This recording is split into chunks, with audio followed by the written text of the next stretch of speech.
What is going on, everybody? My name is Chris. Welcome to Bourbinsane. As you can see, it is a Scotch episode today. It is all about Ardbeg. Happy Ardbeg Day to everybody. This is Ardbeg Day. I figured we better do some Ardbeg. This is actually the end of Ardbeg Day for me, so I didn't start drinking Ardbeg until about 7 o'clock at night on Ardbeg Day, but I figured let's go into a very nice expression from Ardbeg. Ardbeg Uigeadail.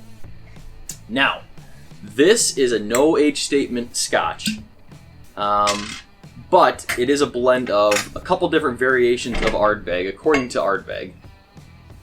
It definitely is sherry finished. Either sherry finished or they use whiskey that was sherry finished and then they blend it together. They really don't specify on the website.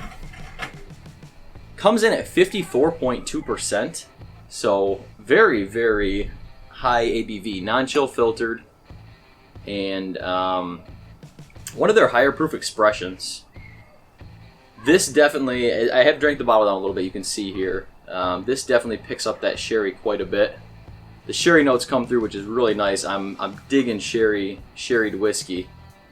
So Uigeadail is actually the lock that Ardbeg gets their fresh water from. So they say it's peat-filled contained water, and that's the actual lock that runs to Ardbeg Distillery that they use for their whiskey. So that's pretty cool.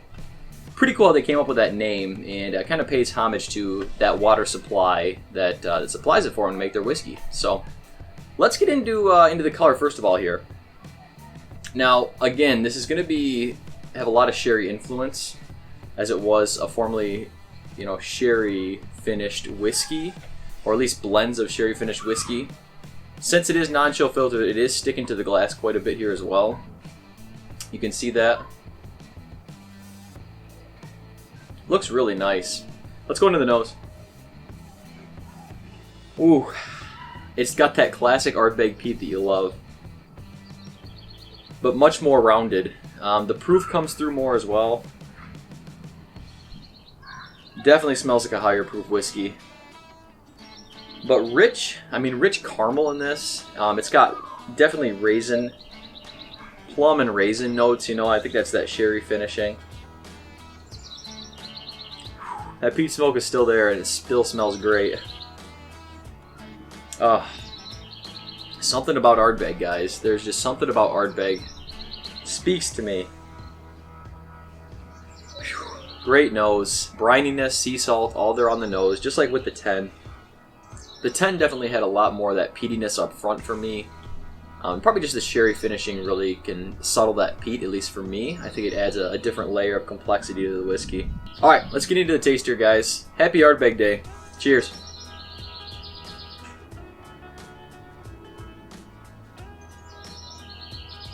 Ooh.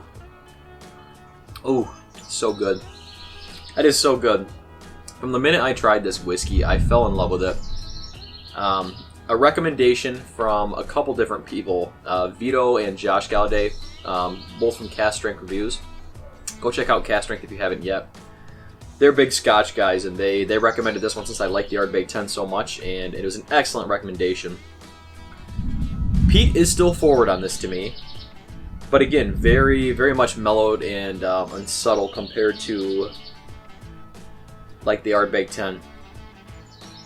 Now, as I said, it is a blend of different aged whiskeys. They don't go into specifics at all, but I'm guessing a majority of it's probably Ardbeg 10, maybe blended with some of the sherry finished whiskey as well.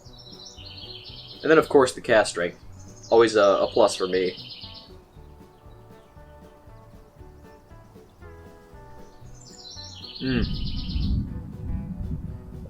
Man. Such a rich sweetness in this. I mean, I'm talking deep sweetness. Like those deep fruits, like I mentioned. Plum, raisin come through so much. I mean, a little bit of fresh fruit as well, but mostly it's the deeper, darker fruits, which I think is the sherry influence. The perfect amount of peat, perfect amount of balance with the peat.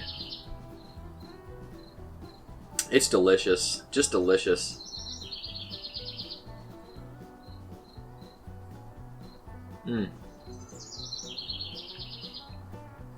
Man. Such a good whiskey. Such a good whiskey. Caramel notes still there. I mean, even the vanilla, brininess, the classic Islay flavors with that, picking up that sea salt. It's all right there. It's all delicious. An excellent, excellent whiskey, and one I'm definitely glad I'm enjoying on Ardbeg Day. If you guys have not had this expression, this is going to run you, depending on where you're in the country, about, I've seen it honestly from like $65 up to $90. This was $80 for me, $75, $80 for me. But to me, I think this is definitely worth the money. I love this whiskey, especially me now transitioning more into Scotch expressions and liking Scotch. I think this is an excellent pickup. Especially if you like a sherry finish Scotch and you're okay with the peat, of course, because there is peat present. It is Ardbeg after all. Excellent, excellent choice. And different parts of the country have this for cheaper than what I can get it for, I know. So, but an excellent expression.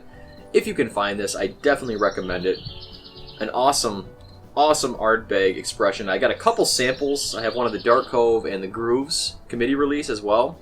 I also have a drum bottle I didn't bring up here, but I'm going to be reviewing that one soon as well. So Ardbeg's got so many good things, so much cool stuff they're doing with their whiskey, and I'm excited to see what they have coming out in the future. So thank you guys so much for watching this review today. A little bit different. We're outside hanging out. Just a quick review at the end of the night here while I sit down with the dram. But if you guys like these types of videos, if you guys like seeing scotches, let me know. I'm still working on my Scotch flavor profile, the nosing notes, the tasting notes. So bear with me while I get better at that. But you know, I'm on a bourbon journey, a whiskey journey. I'm learning as I go. Thank you guys so much for watching this review today, though. Happy Ardbeg Day. Cheers, everyone.